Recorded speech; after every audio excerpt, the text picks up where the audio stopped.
का घूंघट पार्ट 6। अब तक हमने देखा कि रात के अंधेरे में चुपके से सचिन देविका से माफी मांगने जाता है, लेकिन देविका कहती है, सचिन, मेरे लिए सबसे बड़ी चीज मेरा आत्मसम्मान है, इसलिए मैं तुम्हें माफ नहीं कर सकती। अब तुम यहां से जा सकते हो। देविका, एक बार मुझे मेरे बच्चे से तो मिलने दो। मैंने अभी तक उसे देखा भी नहीं है।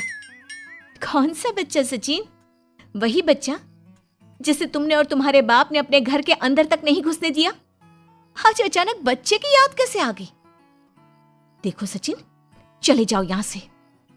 मेरे बच्चे के सामने और मेरे सामने फिर कभी मत आना।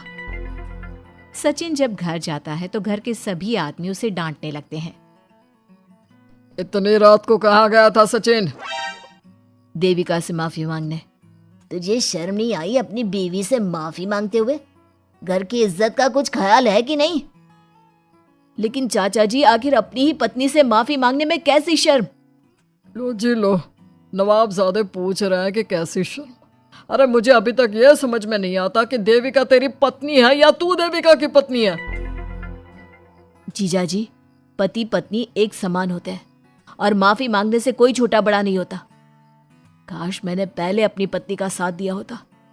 आज मैं आखिरी बार आपको समझा रहा हूं कि आप सब भी अपनी पत्नियों से माफी मांग लो। देविका ने तो मुझे माफ नहीं किया, शायद माँ, चाची, भाभी और दीदी ही आप सबको माफ कर दे। सचिन सभी को समझाने की बहुत कोशिश करता है, लेकिन कोई भी उसकी बात नहीं सुनता। वहीं दूसरी ओर सुजाता के हाथ का बना खाना सारे गांव में फेमस हो गया था, तो उसने एक बहुत अच्छा सा होटल खोल दिया। देविका, मैं चाहती हूँ मेरे होटल की सबसे पहली ग्राहक तुम ही हो, क्योंकि तुम्हारी वजह से ही आज मैं अपना खुद का होटल खोल पाई हूँ। क्यों नहीं भाभी? लेकिन भाभी, आपको अब अपने होटल में ना सिर्फ इंडियन खाना बनाना है, बल्कि इटालियन, चाइनीज और फ्रेंच खाना भी बनाना होगा। सुजाता सभी औरतों को अपने होटल का खाना खिलाती है। खाना खाने के बाद कम्मो कहती है, अरे बहू, इतना अच्छा खाना तो मैं भी नहीं बना सकती। तू तो वो हो गई, क्या कहते हैं उसे?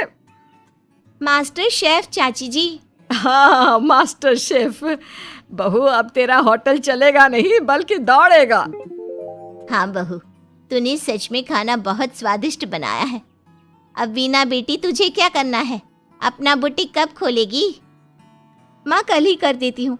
दुकान और सिलाई मशीनों का सारा काम हो गया है और वर्कर भी आ जाएंगे। तो ठीक है, फिर अच्छे काम के लिए देर नहीं करनी चाहिए। देविका, मैं चाहती हूँ कि मेरी दुकान का इनॉग्रेशन तुम करो। आखिर तुम्हारी वजह से तो मेरा बुटीक खुल रहा है। अगले दिन वीना भी अपना बुटीक खोल लेती है। उसका बुटीक भी चलने लगता है।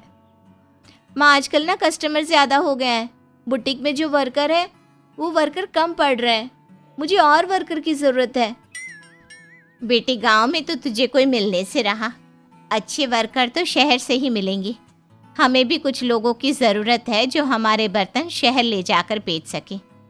देविका बहू, अब तू ही कुछ कर। ठीक है माँ जी, मैं अपने पापा से बात करती हूँ। वो अखबार में इश्तेहार दे देंगे तो कई वर्कर आ जाएंगे। कम्मो और विमला के बनाए बर्तन भी दूर दूर तक बिकने लगे। सभी औरतें देखते ही देखते बहुत फेमस हो गई। अब देविका ने गांव में अपना स्कूल भी खोल लिया। सभी गांव की लड़कियां स्कूल जाने लगी। एक दिन देविका ने सभी से कहा, माँ जी, मैंने स्कूल तो खोल लिया है और गांव की लगभग सारी लड़कियां भी आ रही हैं, लेकिन कल से आप सब भी आएंगी, गांव की सभी औरतों के साथ। देविका बहू, कैसी बात कर रही है तू? इस उम्र में हम स्कूल जाते हुए अच्छे लगेंगे क्या? माँ जी, पढ़ने की कोई उम्र नहीं होती और आप सबको मैंने कितना कुछ तो सिखा दिया है। अगर आप सब स्कूल पढ़ने आएंगी तो इससे गांव की सभी औरतों को हिम्मत मिलेगी। लेकिन बहू, अब हमें पढ़ने की क्या जरूरत? अब तो हम बूढ़े हो गए हैं। चाची जी, जरूरत है पढ़ने की, और पढ़ने की कोई उम्र नहीं होती। अब देविका लड़कियों को पढ़ाने के साथ साथ गांव की औरतों की शिक्षा पर भी ध्यान देने लगी। कुछ दिन में घर की सभी औरतों के बारे में राज्य के बड़े बड़े मंत्रियों को पता चला और वो सीधा उनके गांव उनसे मिलने पहुंचे। देविका जी, आपकी वजह से पूरे गांव का नाम रोशन हो गया है। जगह जगह आपके घर की सभी औरतों की तारीफ हो रही है। हाँ देविका जी, आप सभी के बारे में सुनकर हम अपने आप को रोक नहीं पाए और आपसे मिलने आ गए। देविका जी, हम आपको और आपके घर की सभी औरतों को सम्मानित करना चाहते हैं और आपके स्कूल के लिए डोनेशन भी देना चाहते हैं। इस तरह मंत्री और गांव के सभी लोग देविका के साथ साथ उसके घर की सभी औरतों को प्रतीक चिन्ह देकर, फूलों की माला पहनाकर और शॉल देकर सम्मानित करते हैं। इसके अलावा देविका के स्कूल के लिए भी बहुत पैसा देते हैं। जिस पंचायत ने देविका के खिलाफ फैसला सुनाया था, उस पंचायत को अपने फैसले पर आज पछतावा हो रहा था। उधर घर के आदमियों की हालत और भी खराब हो रही है। बापू, चाचा जी, अब सचिन ने आपको समझाया था कि सबसे माफी मांग लेते हैं, तब आपने हमारी बात नहीं सुनी। अब देखिए, सभी का राज्य में कितना नाम हो रहा है। खुद मंत्री जी उनको सम्मानित करने आए हैं। बापू, मोहन और सचिन ठीक कह रहे हैं। हमारी हालत तो दिन पे दिन खराब होती जा रही है। ना तो हम घर का कोई काम कर पा रहे हैं और ना ही बाहर का। तुम लोग जरूरी बात सबसे आखिर में बताते हो। ये बात तुम लोग पहले भी तो बता सकते थे। भैया, हमें सबसे माफी मांगनी चाहिए और सबको यहाँ बुलाकर लाना चाहिए। ठीक है, तुम सब यही चाहते हो तो चलो, आज ही घर की सभी औरतों को घर ले आते हैं। घर के सभी आदमी चल देते हैं सभी औरतों से माफी मांगने के लिए।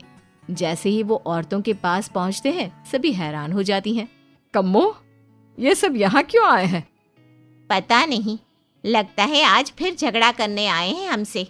अगर आज कल्याण ने मुझे कुछ बोला तो इसे छोड़ूंगी नहीं मैं भी नहीं छोड़ूंगी मोहन जी को। ना इनका भरता बनाया तो मेरा नाम भी सुजाता नहीं।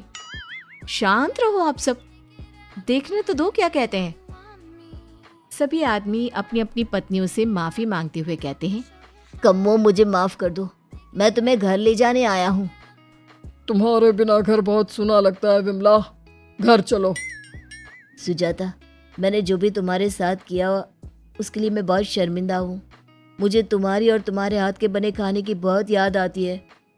तुम मेरे साथ घर चलोगी ना? वीना, वो घर मेरा नहीं तुम्हारा है और मैं नहीं चाहता कि तुम मेरी वजह से अपना घर छोड़ दो।